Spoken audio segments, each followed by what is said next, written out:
Check, check. I think we good. I think we good. What's going on, people?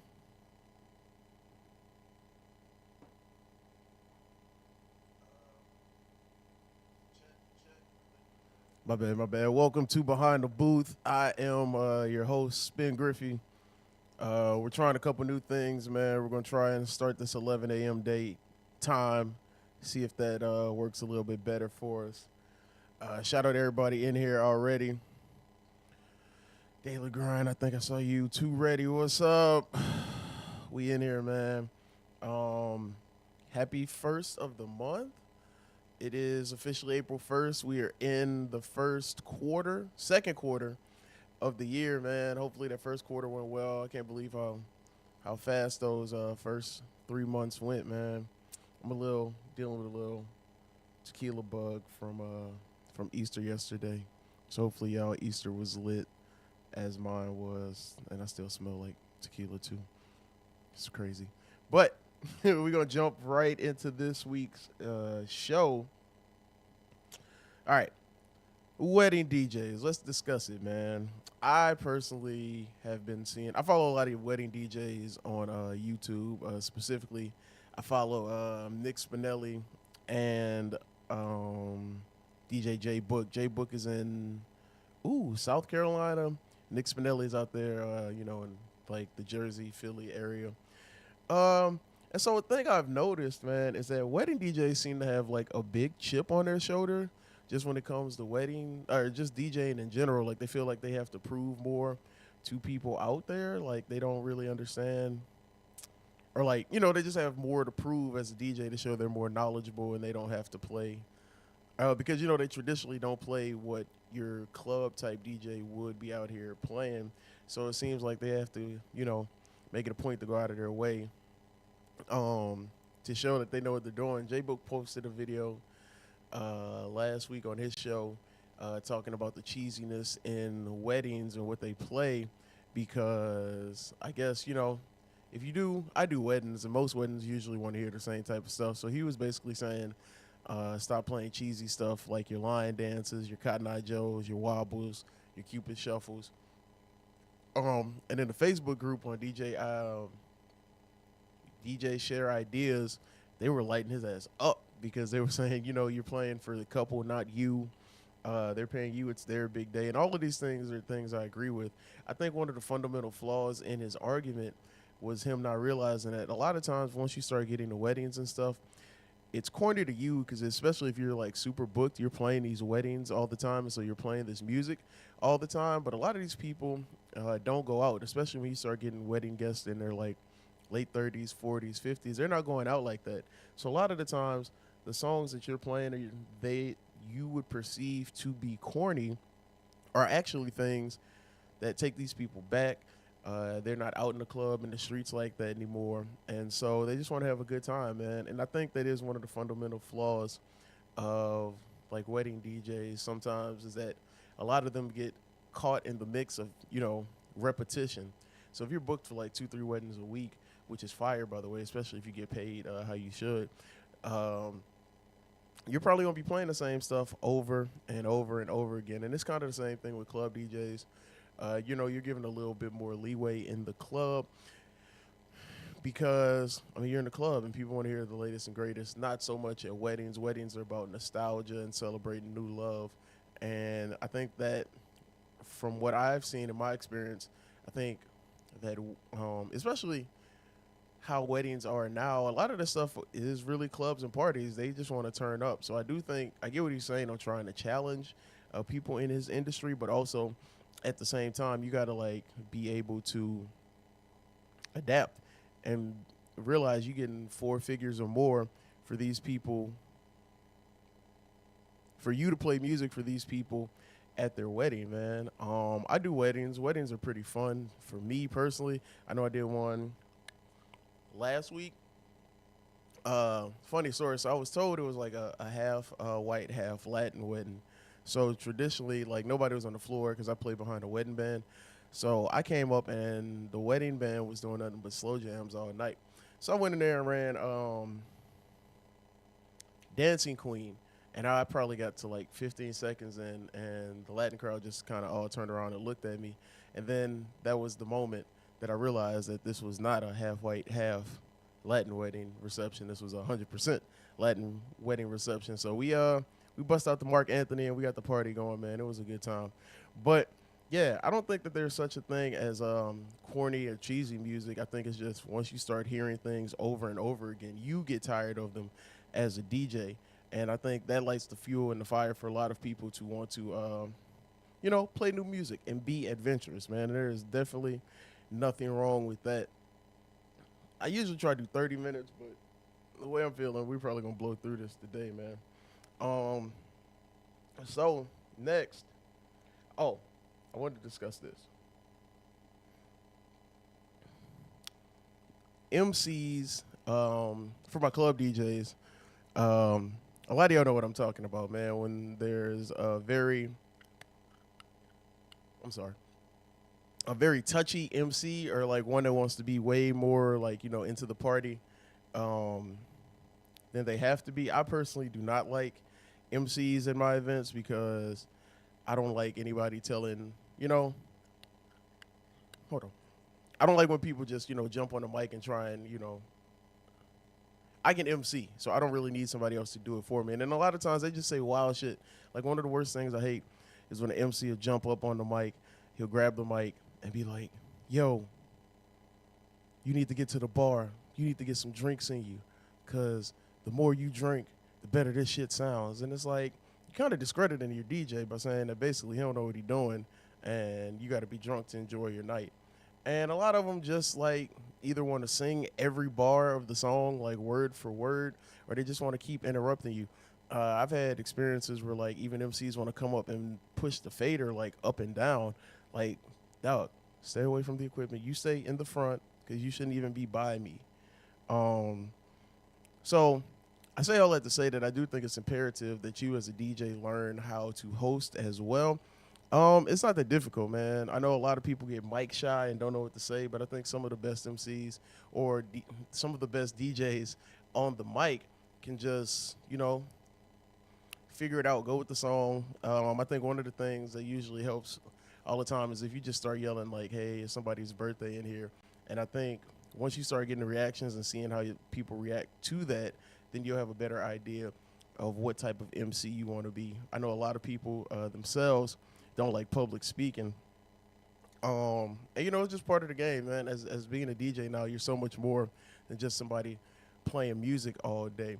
So I do think it's imperative that you as a DJ learn how to MC, interact with your crowd, and it'll actually make your sets better because it'll allow you to, because when certain drops are coming or certain parts of the song are coming. So it helps your set out a little more to get the crowd engaged with you on the mic. And it's not like you got to be up there talking all night throughout every song. Just pick it up, say something funny, or hands up, or is there somebody birthday in here, da da da.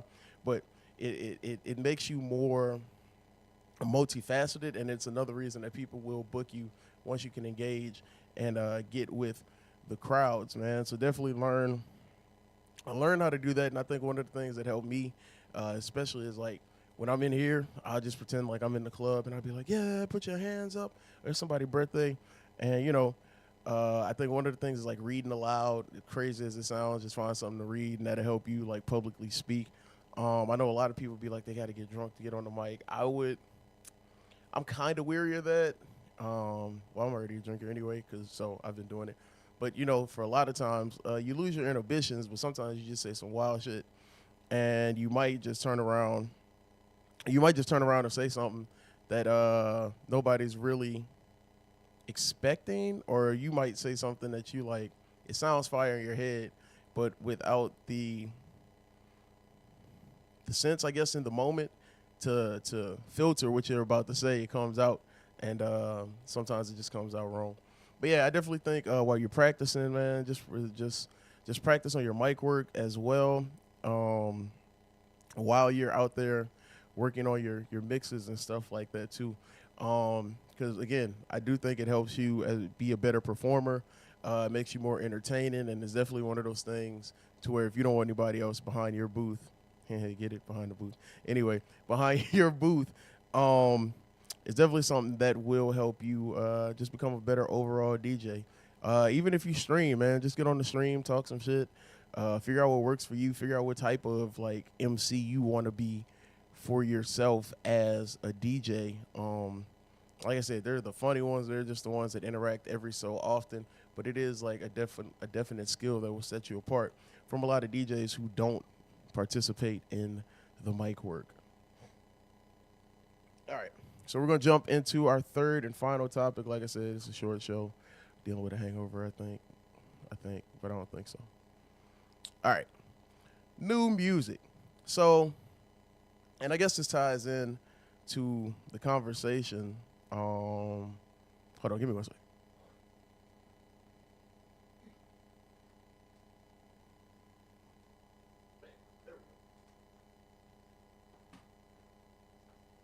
All right. So I was saying, I guess this ties into the conversation that's been had the past couple weeks about artists feeling like they weren't getting love from the DJs. But I think another topic that was born out of that is also the fact that it's very hard as a DJ to play for the consumer because they don't want to hear new music. Um, I was out somewhere. I've been out somewhere. I'm not a big fan of places. Like I know it's the thing right now with sections and stuff, but I think sections take away. Um, it inhibits your DJ because, well, it's twofold. So one, I think the whole sections in the club thing hurts you as a DJ because predominantly people are just gonna sit down. So if people are sitting down, it's kind of hard to figure out if they're moving or what you're playing is working because nobody's dancing. They're just sitting down, smoking hookah, drinking. The flip side to that, though, is that it allows you to be able to get deeper into your bag and experiment with more music because you can't tell if they're dancing or not. So it's like a flip of the coin to decide if the DJing which sections thing is good. But anyway, the original purpose of this was speaking on playing new music. And the thing with new music is that there's a time and a place traditionally to play it. Like even with the bigger artists, you're not really gonna come out unless like a song drops on Friday. A lot of people might have heard it, but they don't know it like that. So you're not probably gonna drop a new song at peak, even if it's like Drake or Future or Beyonce. Like you're not just gonna come out the gates playing a new song at peak. So personally, what I like to do is I always say like the first hour of a set is for me. So the first hour is usually when I'm breaking new records and playing stuff that I really like. And the thing with breaking records is that you have to do it consistently. So you're gonna have to play it like every week. A lot of people like to drop it. Some people because I've had this discussion. Some people do like to play it during peak hours. It's just not a thing for me. So what I usually do is in that first hour, if it's a new song, something I think will hit, then I'll play it in that first hour. And I'll do that consistently, see what the crowd is rocking with, if they're vibing, if I see some, heads bobbing or something like that. And the more you do that, the more you can see if this is something that you need to keep in rotation. Now, keep in mind, one of the things with breaking new music, especially in the club, is that we're in an era where new music comes out so frequently. It's a lot of here today, gone tomorrow type stuff. So you really have to be intentional about playing these songs in your sets because you want people to get familiar with it and you want to be able to play it later in the night. Sometimes a bigger artist, it'll probably take 2 weeks before you can start throwing that in your set before, people acknowledge it or start vibing to it. But, I mean, the thing with breaking new music is repetition, repetition, repetition. People have to continue to hear it so they can get familiar with it and then to know if they like it or not. Now, a good DJ, you will know if it's a song that's going to work or stick. Like, if you're playing it 2-3 weeks, you're getting the same type of reaction or nobody's vibing with it, then, I mean, it was like, it's cool. It was this moment, but it's probably not going to work long term. But definitely figure out what works best for you as a DJ when it comes to playing new music. Some people like it in the beginning. Some people do play newer stuff at the end when they're trying to get people out of the club.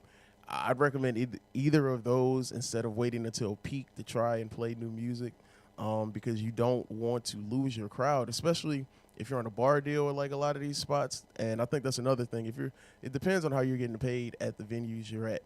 If you're playing, if you're getting like your money is your money, whatever, you're not working on a bar deal, then you can go ahead and just play whatever, take more of a risk because it doesn't affect you if your floor clears. As a bar deal, you want people on the dance floor sweating and all that so they can continue to go back and forth to the bar. So you're probably not as interested in trying to clear your floor, man. So just think about that. It's definitely a variety of methods. Even if you do like streaming, that's a good time to play new songs too. I usually on my streams I play a lot of new music for myself to kind of get a feel as well to see where I could drop this. And you can, so to go back, you can play newer music in your peak set, depending on if you're resetting the room or whatever.